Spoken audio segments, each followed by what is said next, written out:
1 minute warning! To the goofball army out there, hi at the families, tell them to get to the next room, tell them to go to your neighbors, because we got goofball news to go over, and it might get crazy.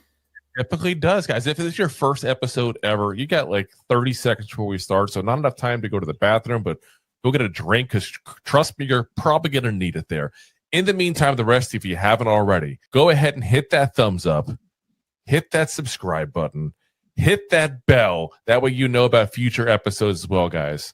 Buckle your seatbelts if you haven't already. Make sure your tray is in the upright position here, guys, because we are just about ready to get going. And like, whew.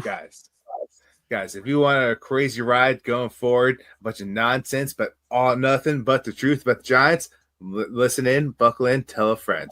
Let's go. And now, here are your goofball hosts, Drew and Rob. Welcome, fellow goofballs, to Two Giant Goofballs, your Giants podcast. I am Drew, joined as always by... I'm me, I'm Rob, doing a hump day show. Hump Day! Hump day! Hump Day! Bring it back. Mike. All right, guys. We got all kinds of stuff to talk about here today. The news never stops, even though the season basically has. The Giants fans, this roster is just continuously still shifting as the Giants head into a tough Vikings matchup. Let's be honest. Every matchup is tough when you suck so bad. A new kicker, a not so key lineman returning, another linebacker added, and serious questions about how defenses are treating Jackson Dart. All of it matters with Minnesota and the Vikings scheduled to meet up this weekend. So let's break it on down.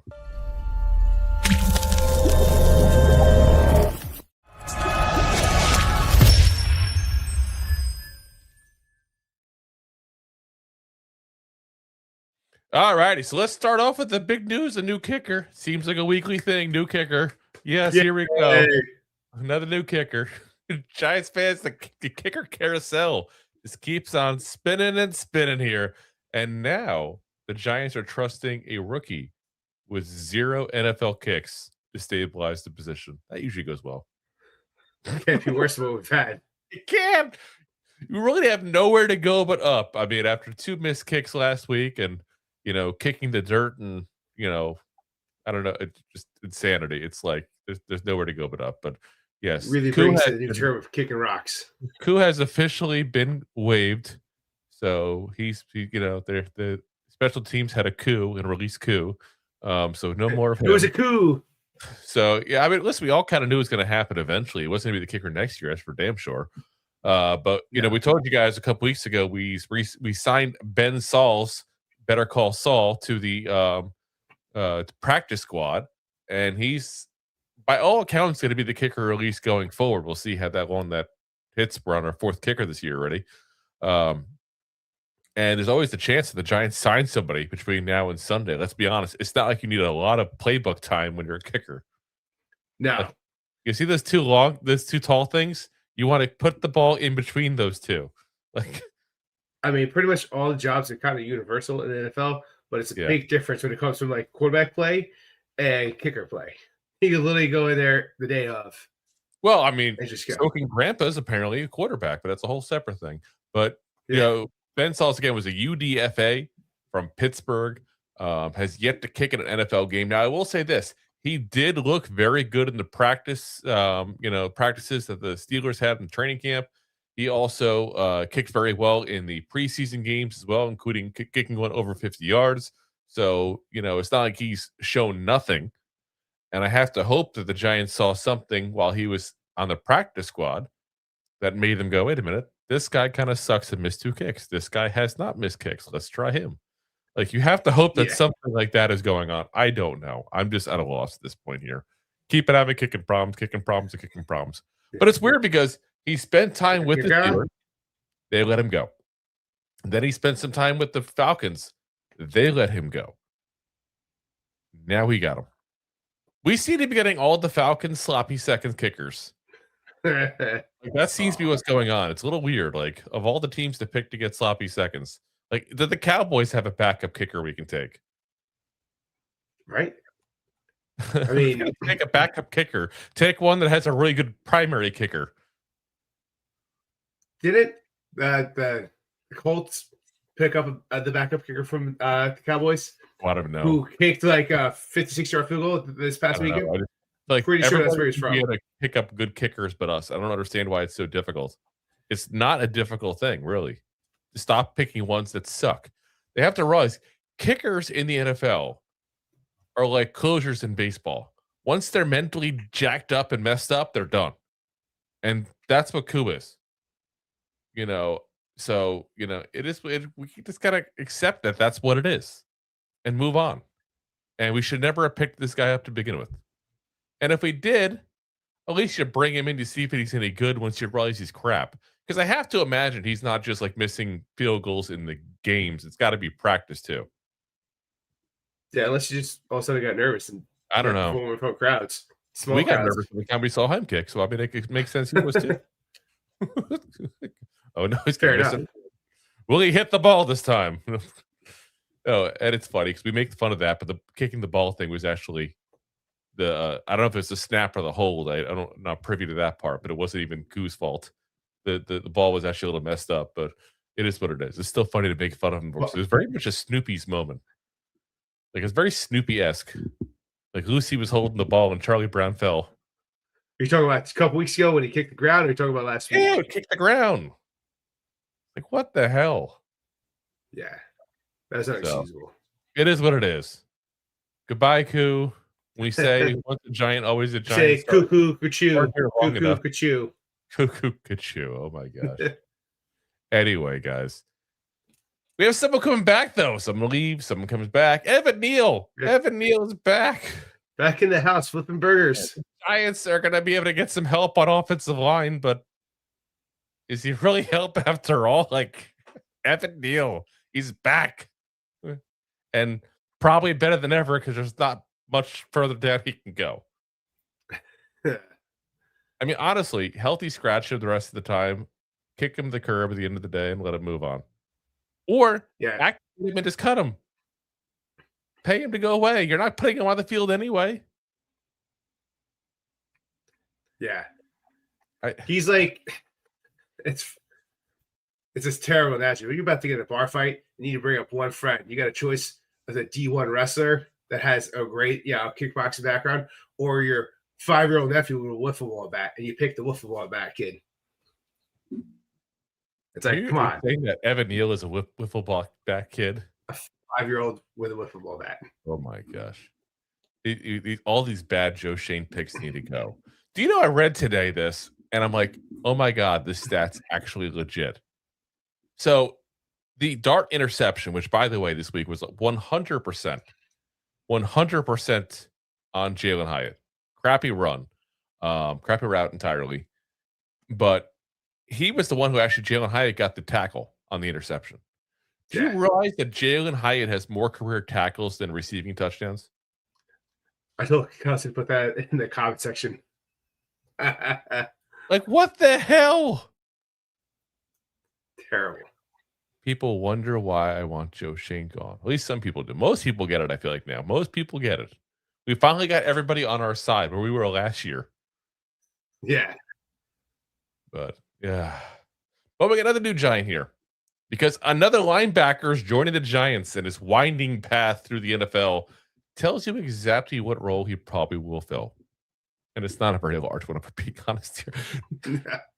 Caleb Murphy, awarded to the Giants off waivers, 26 years old, a 2023 undrafted rookie free agent from Ferris State. I don't know where the hell Ferris State is. I haven't even heard of that college. And apparently also spent time at Grand Valley State. I don't even know where these schools are. Have you even heard of these schools?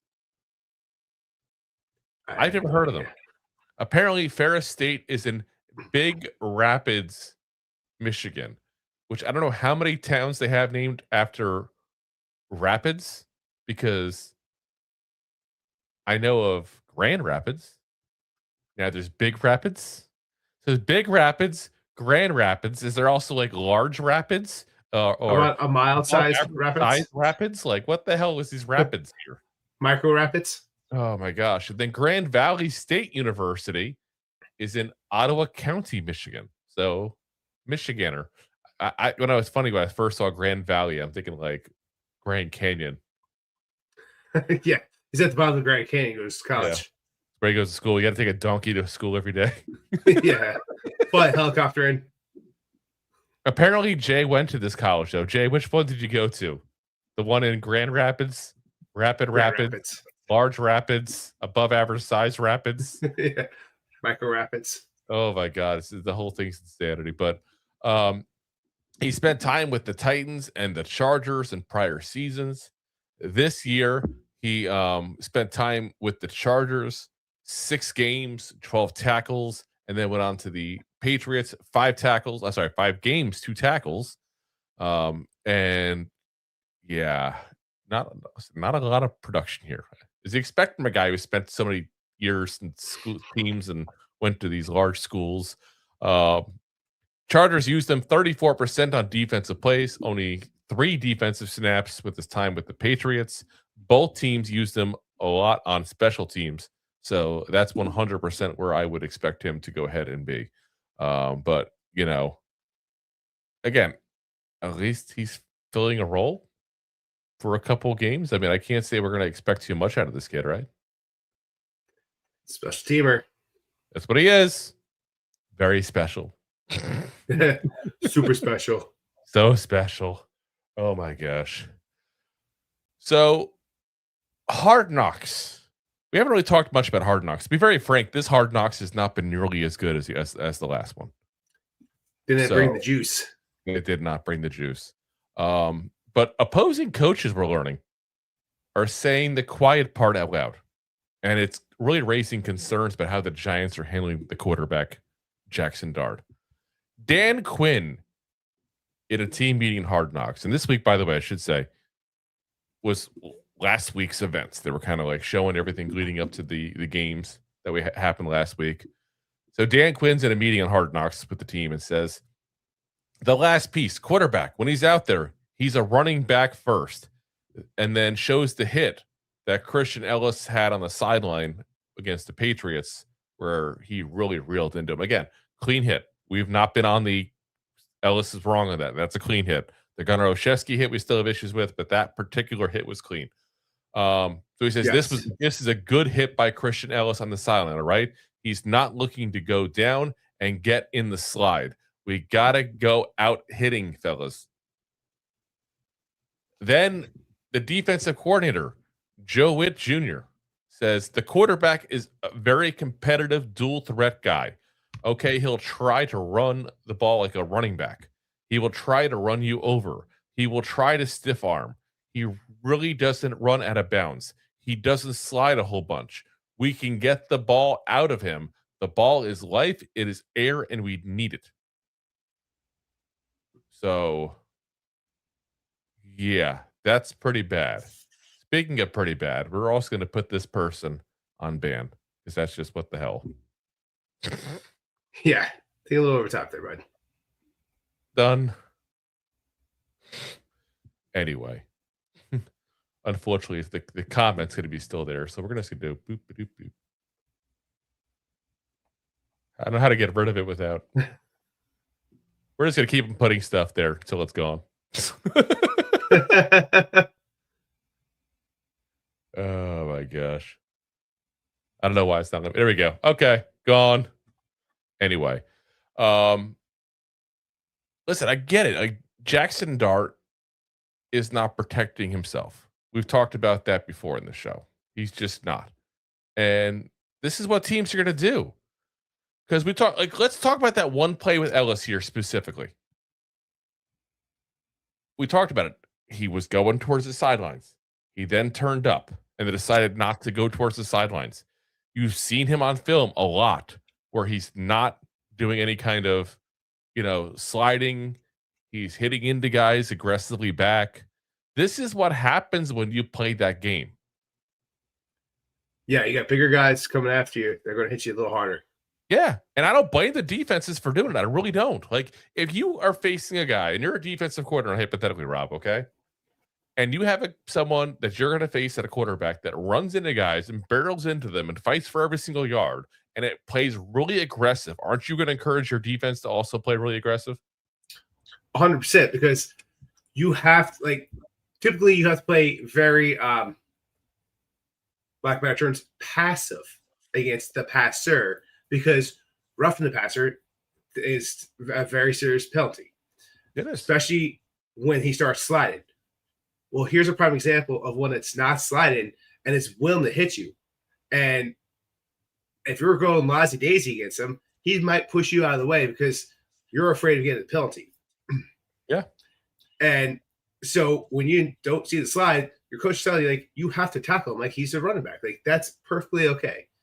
Yeah. Like, an analogy is like if two boxers are going at each other and the one guy doesn't have his hands above his, straight up, he always dips it down like this. You're not going to get mad at the opponent for constantly punching you in the face because you're not blocking your face. It's like if two knockout and concussion is going to happen. It's like if two Roombas are trying to tackle a tough piece of dirt, they're gonna attack that piece of dirt hard. Exactly. I'm gonna suck it right up. But I mean, again, he's earned this reputation. And I appreciate the effort he puts, and I appreciate the aggressiveness he has. Like, there's a fine line there. Like, you take it away too much, and next thing you know, you totally change who he is. And you don't want to do that either, obviously. But it's just time. He's got to protect himself. Because look what happened last time. 2 games missed. Yeah. And I've said it on here before. I know some people got a little upset about it. Potentially, I saw a couple comments about it. We played very good those 2 games. And Jameis Winston did a hell of a job as a backup. And I got a lot of respect for what Jameis brings to the table. But don't tell me in a close game like that, there's not a chance we would have won with a better quarterback. And Jackson Dart is a better quarterback. At least one of those. And we're in both those games. 100%. Like I said, I'm not going to say that he cost us 2 games. Let me be very clear on that. First off, he might have cost us the first overall pick. So thanks, Dart. But next year when it matters, we need him healthy. Because I actually really think maybe I'm just drinking the Kool-Aid before the season even begins. But next year, I'm already excited for it. You bring back Neighbors. You bring back, Scatabo. You get Dart a second season. You get a real head coach in there. I know we got a couple free agents. I'm not too worried about that part. We got plenty of cap space no matter what anybody tells you. We need Dart healthy if we're going to make the next step as a franchise and stop being a goddamn embarrassment. Exactly. Unless we're going to use that number 1 overall for quarterback. But I don't see that happening. We're not doing that. I'm squashing that right now. We're not doing it. I know, but you have to put it out there because there's the options out there, but you have to sit there and say, I don't see that. Putting it out there is for clicks and bullshit, to be honest. That's what it's like. We finally have a quarterback, and I've seen a lot of content creators do that. I've seen a lot of radio people do that even.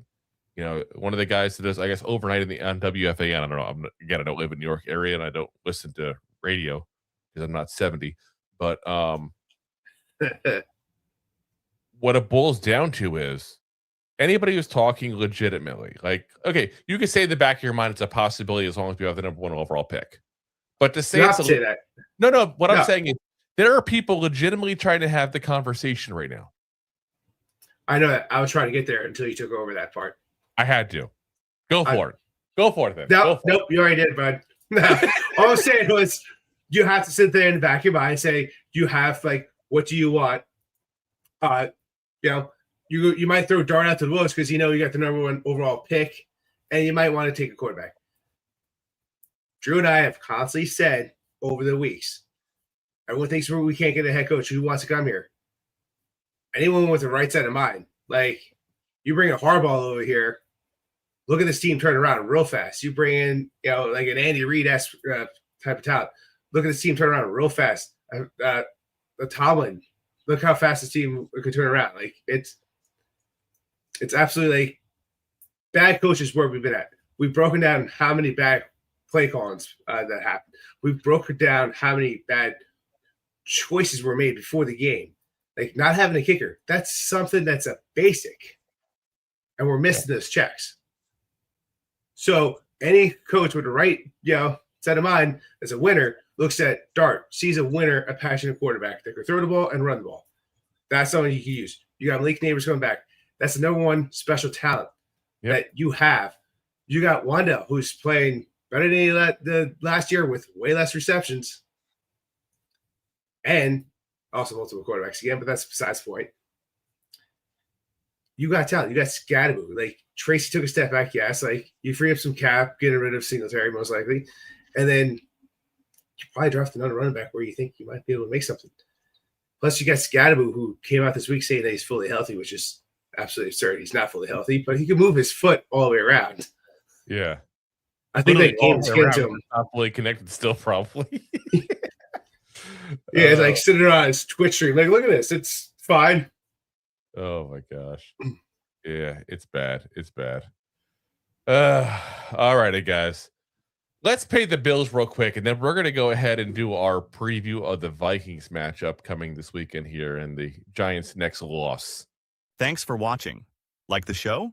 Of course you do, or you would have turned it off by now and not be hearing me. There are plenty of ways to support the show.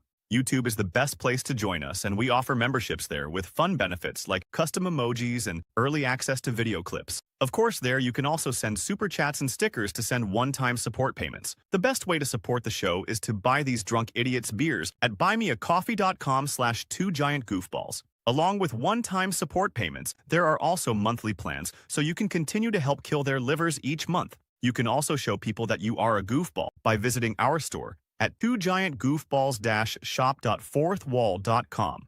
We got everything from shirts, hats, phone cases, funny candles, buttons, stickers, and even a 2 Giant Goofballs towel to dry off your goofballs. Of course, you can always support the show for free by simply hitting the like, subscribe, and share button wherever you are watching or listening to this. Hit the thumbs up on YouTube. Leave a 5-star review on Apple Podcasts. It helps the show tremendously, and quite frankly, the goofballs suck at marketing and need your help to get the word out. Thank you for being part of the Goofball Army and for taking the time out to support the show.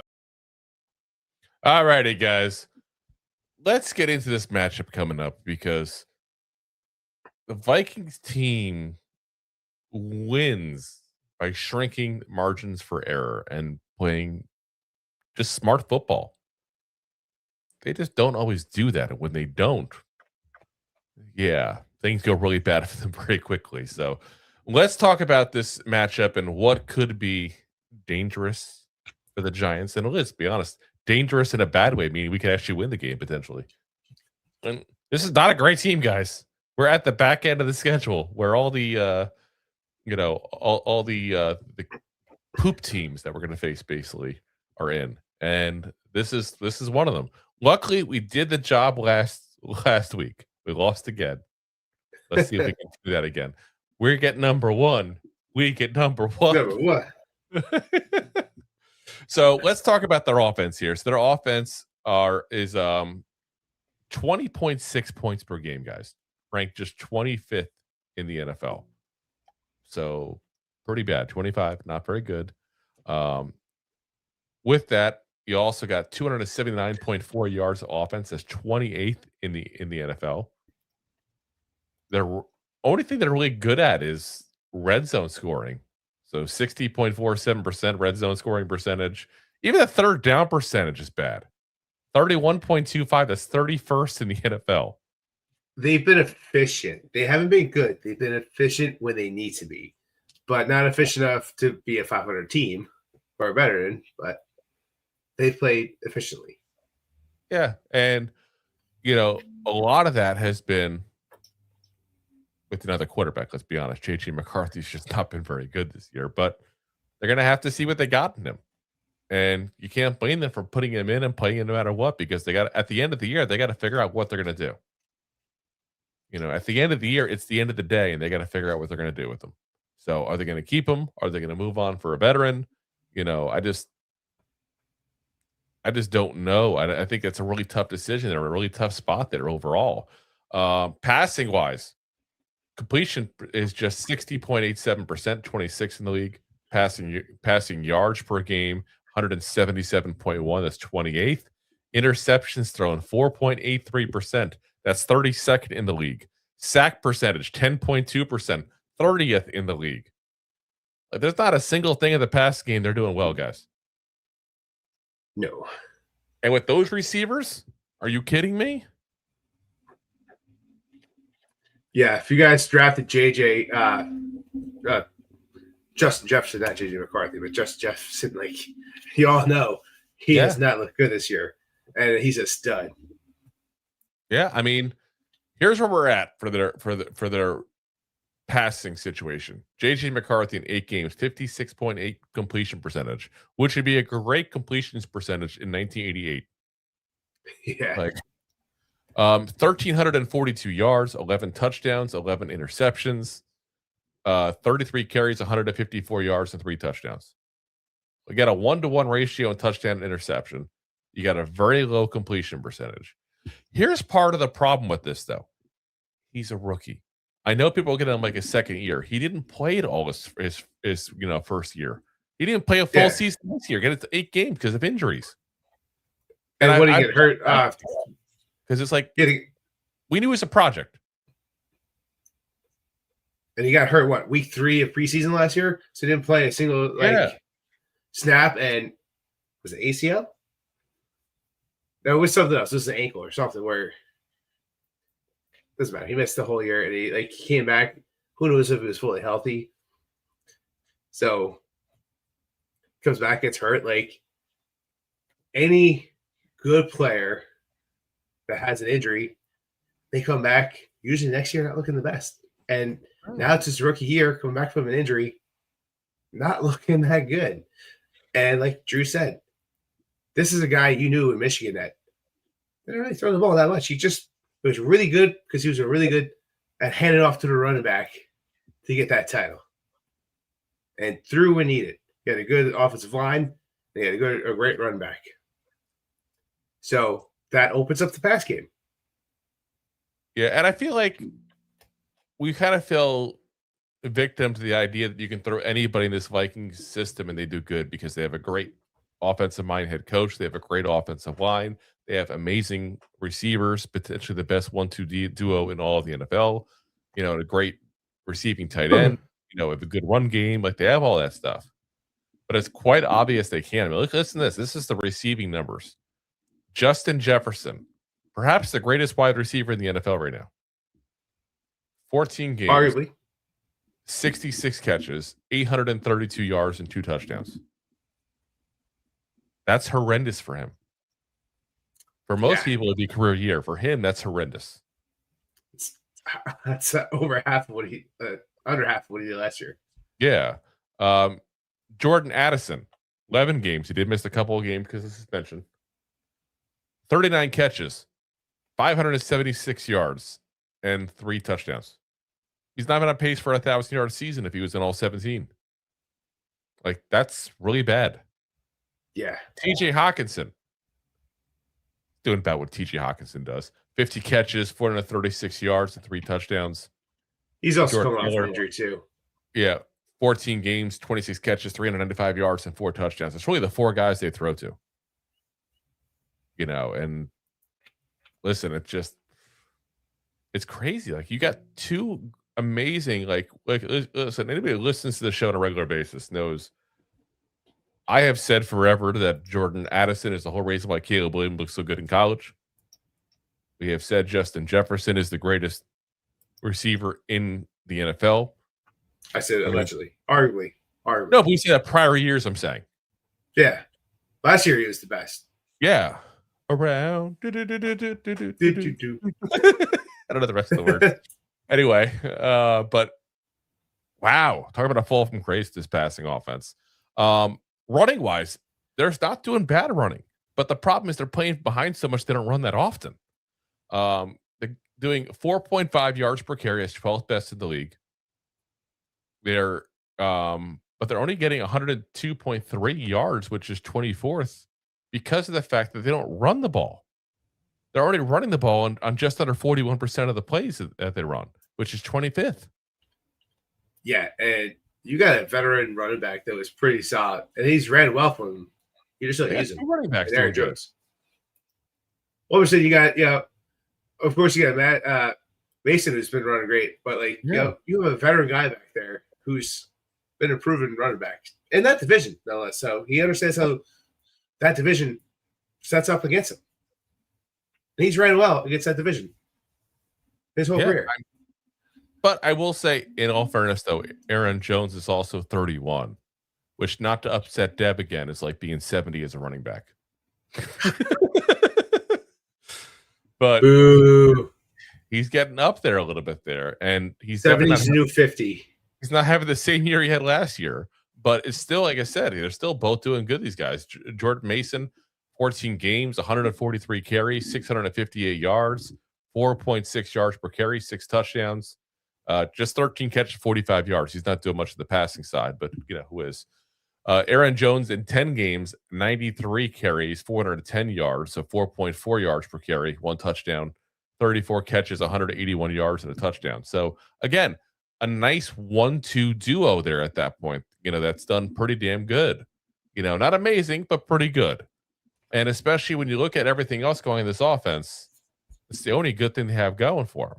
Now, what kind of scares me, if I want the Giants to win, is what do they do the best? The Vikings, we just said, run the ball. What do the Giants have trouble stopping? Running the ball. If they're smart, this Vikings team is going to go ahead and just run, and run. We're going to find out if they're smart, because that would be the right thing for them to do. Now on defense, their defense has played above average, not elite, but above average. Now that being said, when you play above average with a crappy offense, that means more than playing above average with a really good offense. So the offense is definitely probably hurting the statistics of the defense. They're on the field more. They're giving up more yards, giving up more points as a result. Like, that all has to be taken into consideration. But I can just give you stats, just the facts. Well, that defense is probably a top 10 defense in this league. It's right around that. I would say that's fair. Yeah, and they've had plenty of games where the offense was out there longer and the defense played better. Like, was it one game against the Lions? It was like game 4, week 4 or 5, where the defense, or what's his face, the quarterback had two touchdowns himself, so 2 pick sixes. Yeah. So the defense does get some apple turnovers, if you will. Yeah, and will be interesting. You see Brian Flores at MetLife Stadium. Does he bring his lawyer?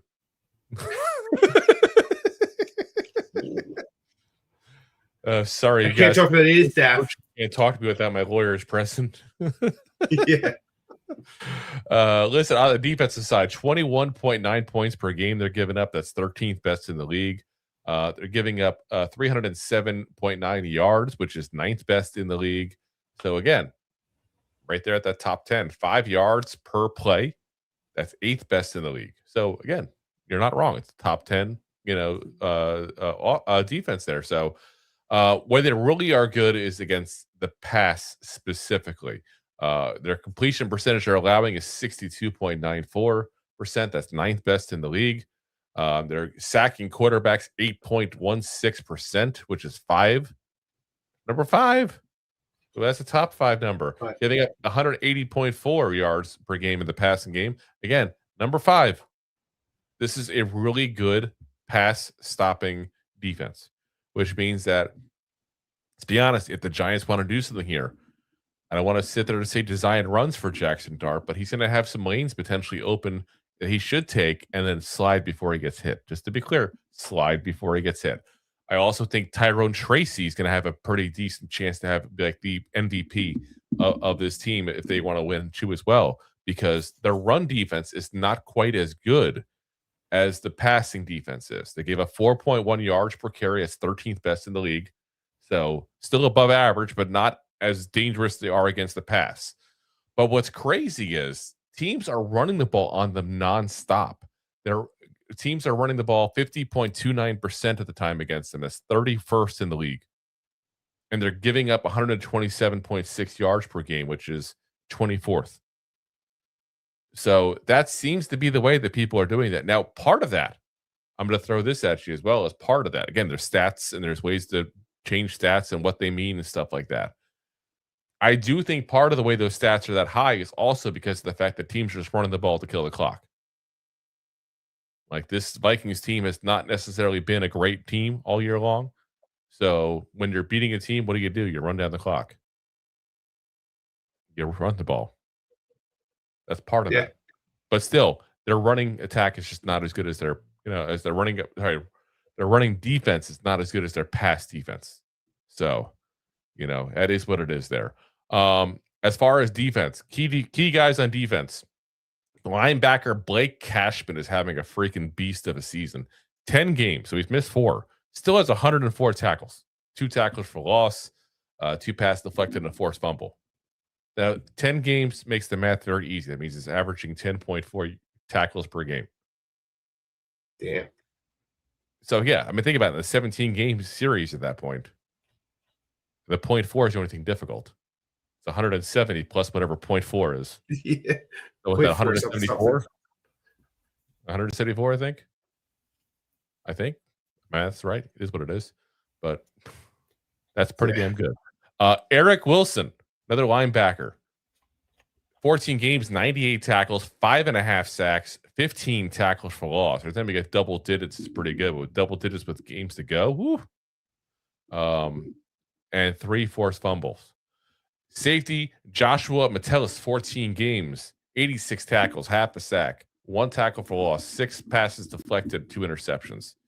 Dallas Turner, remember him out of the first round at Alabama last year? Not 25, but 24. Kind of starting to come into his own a little bit there. 14 games, 54 tackles, 5.5 sacks, 8 tackles for loss, 3 passes deflected, 2 forced fumbles. You're going to notice a theme, by the way. Nobody is this amazing, great, ridiculous player on this team, especially with the pass rush. We said they're top 5 pass rush in this league. But there's a lot of guys that are getting sacks. It's like they don't have a Brian Burns. They have a whole bunch of, I don't even know who else. I can't say Kayvon. It has a couple of sacks. But they have a whole bunch of guys that have like 4 or 5 sacks, basically, is what it is. You have Jalen Redmond, defensive tackle, having a really good season here. 54 tackles, 5 sacks, 10 tackles for loss, 3 passes deflected, a forced fumble, and a fumble recovery. Andrew Van Ginkel, remember him from the Dolphins days? That's the guy that just shows up clutch. I don't know what it is. Just shows up clutch when it matters. But 9 games, 40 tackles, 4.5 sacks, 7 tackles for loss, 7 passes deflected, which is freaking ridiculous for a pass rusher, and an interception. Now, they also have veterans, Javon Hargrave and Jonathan Grenard, who both of them you haven't heard much of this year. But both of them are really good players. So, like I said, tons of really good players on this defense. Yeah. Well, what do you laugh at that? I'm laughing at Jay. It's fantastic. I want a 2 Giant Goofball shirt that says it is what it is on the front, and then at the end of the day, on the back. We'll make it. We'll make it. Yeah. Very simple to make. At the end of the day, we'll make it. Corners wise, their starting corners: Isaiah Rodgers, 69.6 PFF grade. Byron Murphy Jr., who's got a 52.7 PFF grade, and their slot corner is Theo Jackson, 65.7 PFF grade. So their corners are very good, which you got to expect. This is a team, again, very good against the pass. You have good corners. You have a good pass rush. It's a total team effort. So, again, I expect the Giants to try to get the run game going in this game. I expect the Vikings to try to get the run game going in this game. And when it boils down to it, their run defense is a whole lot better than our run defense. So let's be honest. Grand Valley State's run defense is a whole lot better than our run defense. Probably. Mid-size state. Yes. So I think it's safe to say that the Vikings still should win this game. I didn't even look at the line. We're going to do that tomorrow, but there's no reason to think that the Vikings should not be the favorite in this, considering how many weeks consistently we lost. I mean, it's been months. That's sad. It's been months. 8 straight? I think it's 9 now. 9, actually 9. Yeah, that's 9 now.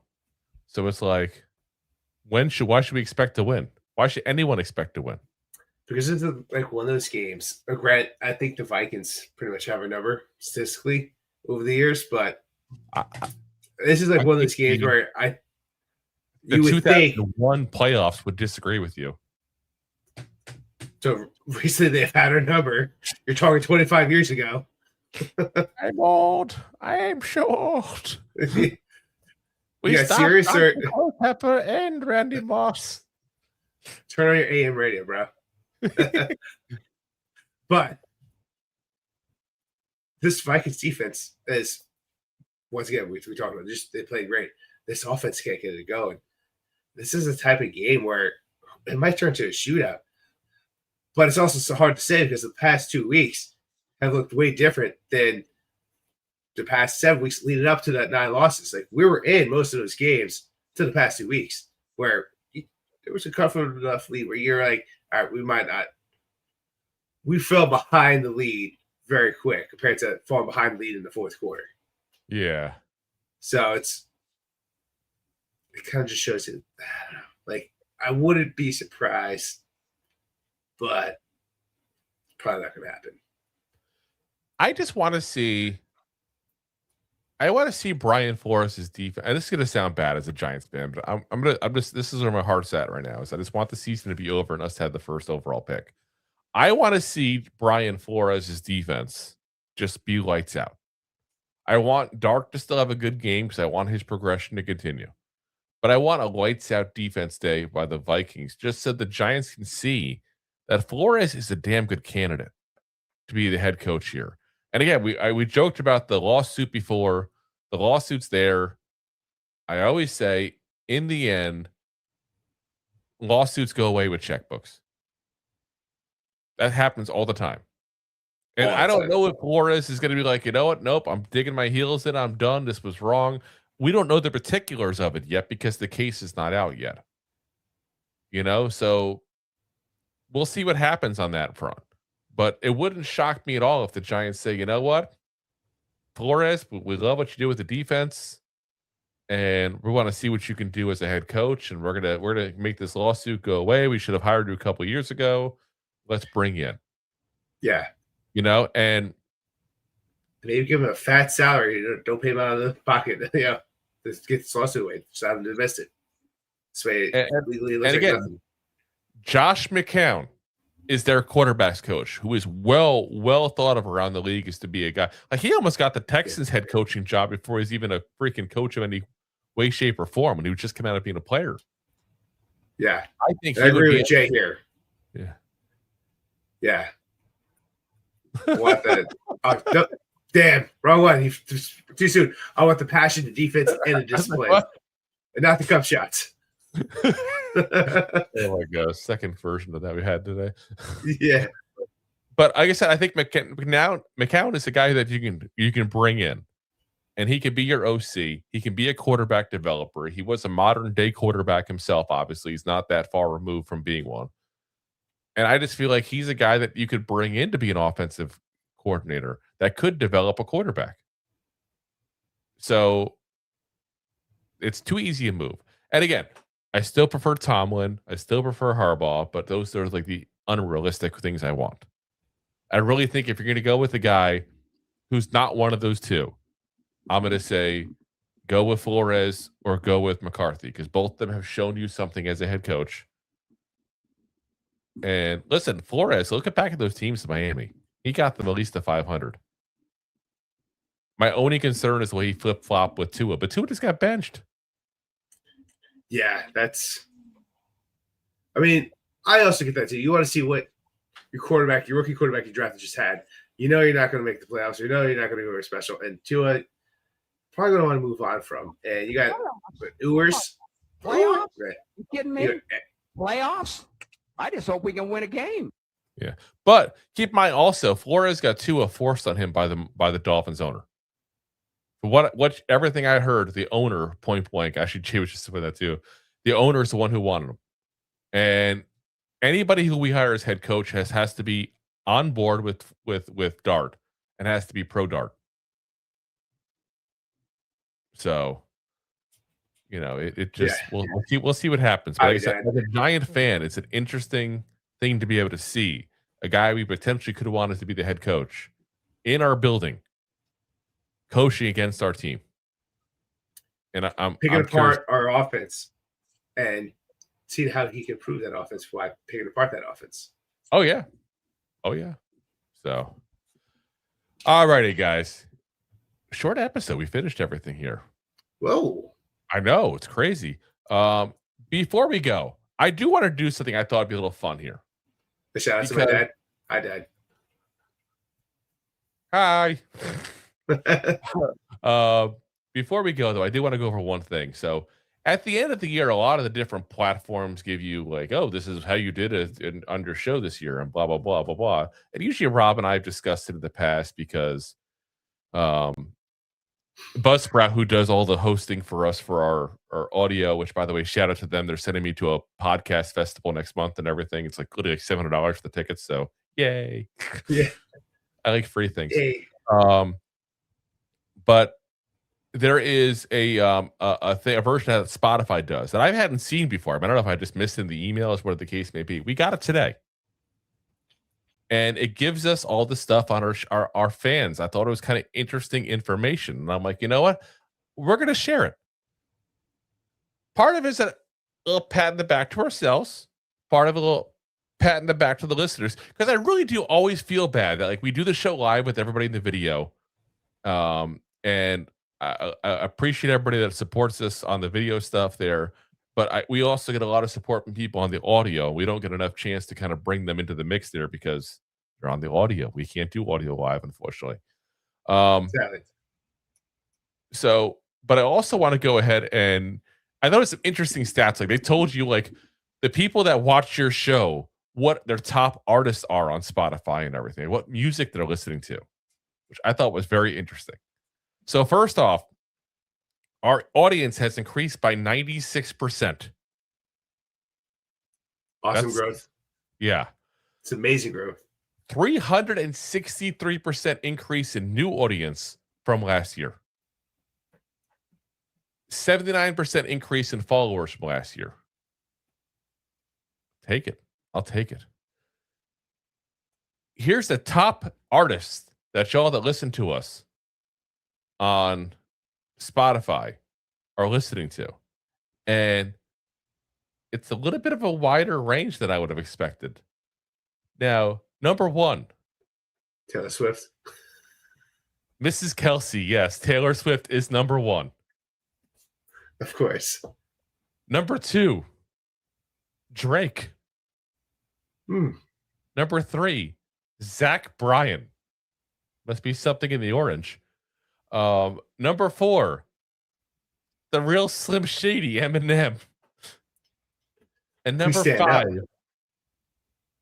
Morgan Wallen. A lot more country than I expected. It's like country, somewhat hip hop, and Taylor Swift. Yeah. I would say somewhat because Drake is like that poppy hip hop to me. Like Eminem's legit. But he's got some of that poppy hip hop too. He does a little bit. Now, but Drake's more of that like R&B hip hop. Yeah. Now it also gives you, and I see Jay, I listen to any of them. Jay, those are Spotify people. You watch on YouTube. You don't count for this. It also gave us the top audiobooks. Now, first off, Jocko Wilkins. First off, I'm a little concerned this is the number one audiobook of our listeners. A Man's Guide on How to Save Your Marriage Without Having to Talk About It. That's literally probably the worst advice you can give. Now, I don't know what that book is about. But let me just tell you this, that, Jocko. Save your marriage. If you want to save your marriage, you probably should talk about it. I don't know what kind of book this is. Sounds like terrible advice. Don't read the book. If you guys are listening, just talk out your problems. Easy. Number two, Words of Radiance by Brandon Sanderson. I've never heard of this book. Nope. Now, by the cover, I'm guessing it's some kind of like adventure sci-fi novel kind of thing. Number three, Liar's Poker by Michael Lewis. All right, play a little poker. Don't know her, but is it poker? It says from the author of Moneyball and The Big Short. So I'm guessing it's about the economy. Probably. I don't know. Number four, calming nature sounds with relaxing music. Well, that makes sense. You stress out after the Giants game, you need to calm down. That does make a lot of sense. That makes a whole lot more than how to save your marriage without having to talk about it. You're probably in shambles because you're always pissed off that you're a Giants fan. But they'll listen to Taylor Swift on the way home. They'll be fine. Just shake it off. Number 5 was Meditations by Marcus Aurelius. Like, we're going old school here. Yeah, right? Now, Is here's it in Latin? top 5 shows that our listeners on Spotify are listening to. Now, this list makes a lot of sense, by the way. Number 1, Big Blue Banter, a New York Giants podcast. That's a good one there. Very good show. Yep. Giants Nation show. Obviously, the Bobby Skinner. I know, Jay, you're going to say it, friend of the show. Number 3, Big Blue Kickoff Live, which is a New York Giants podcast, which I will never suggest to listen to anything made by the Giants. And not even like an anti-Giants thing. Obviously, I'm a fan of the Giants. Those guys are just, they can't say what they want to say. They literally have Big Brother who cuts their checks telling them what they can and can't say. Yeah. So, number 4, the only non-Giants podcast on there. Which one do you think it is, Rob? The only non-Giants podcast. JRE. What do you say? JRE. No. Oh, yo, I guess I never heard that shortcut. Yes, it is. The Joe Rogan Experience. Yeah. And number 5 is Talking Giants. So, like I said, all Giants, big time Giants fans. That's what it is. Now, we also got a little award from Spotify as being a 2025 Rising Star. Because they said this year, your show's growth outpaced 80% of other shows on Spotify. We also got called a marathon show, saying fans listen to you for longer than 95% of other shows. 95%. Appreciate you guys. God damn. That's on Spotify. This is all Spotify. Exactly. I wish Apple would do the same, because the crazy thing is we get like 3-4 times the amount of listens on Apple that we do on Spotify. They also on Spotify, we are a 2025 talked about show. They said you receive more comments than 91% of other shows. So, wow. Like I said, I just wanted to share that stuff. I thought it was interesting. It was like the music and other podcasts and stuff. I thought that was freaking funny as hell, especially like the how to save your marriage without talking about it. Yeah. Number 1, dude, that's kind of ridiculous. Yeah, like seriously. The one thing that I also have to like correlate there is number 1 listen to is Taylor Swift, and then number 1's how to save your marriage without talking to your wife. And that's crazy. Like you would think. Listen, I don't want to judge people. So maybe save your marriage. But I would have thought a guy who listens to Taylor Swift be a bit open about his feelings at all. Yeah. I don't know. I never got into it. Whenever my wife puts it on the car, I turn it off. But nope, I'm done. Not going to happen. Something else here, people. Yeah. Oh my gosh. But listen, like I said, I thought a lot of great stats, and I wanted to share that with you guys because, hey, the information was funny as far as the books and the music and stuff like that. But, you know, again, we don't spend enough time thanking the audio people that support the show, listen all the time. And we get comments all the time, people saying, you know, hey, I really like listen to you guys all the time on the way to work, or, you know, we make sure we listen to every show together. You know, had a couple people pop into video even, and it's awesome. Appreciate you guys' support as well, whether it's Spotify or Apple or wherever you're listening. Like I said, just wanted to make sure we're thanking the audio people as well, because I feel bad you aren't enough of the live part of the show there. So thanks, guys. So I think it's time to stop being sappy though before I sound like I'm like crying like Jake keeps saying before you start crying. Episode. Which, by the way, the 600 episode probably is coming up soon, which is just crazy, absolutely crazy. I gotta even look to see where we're at right now. I don't even know where we're at here. Let me see here on our stats here to see where we're at. But it's absolutely crazy to think that we'd be that many episodes in. And I'm trying to see here achievements. Let's see, we're at 577. Damn. So we got like another month or so before we're going to hit probably the 600. Yeah. So Yeah. Be playoffs. We'll have to plan something for that. That'd be kind of fun. So anyway, guys, again, appreciate y'all, whether you watch video, whether you listen on the audio. Just appreciate everybody for supporting, especially with everything going on with the Giants. Let's be honest, they suck. It's hard to be a fan. So I know it's hard to support things that are of them as well. So just like I said, we want to give you guys the shout out because the year's wrapping up. And on top of that, we got the last game coming up before Christmas. Yes. And my present to you guys is I will not be there for it. You get all Rob. You get a full dose of Rob this Sunday. This Sunday,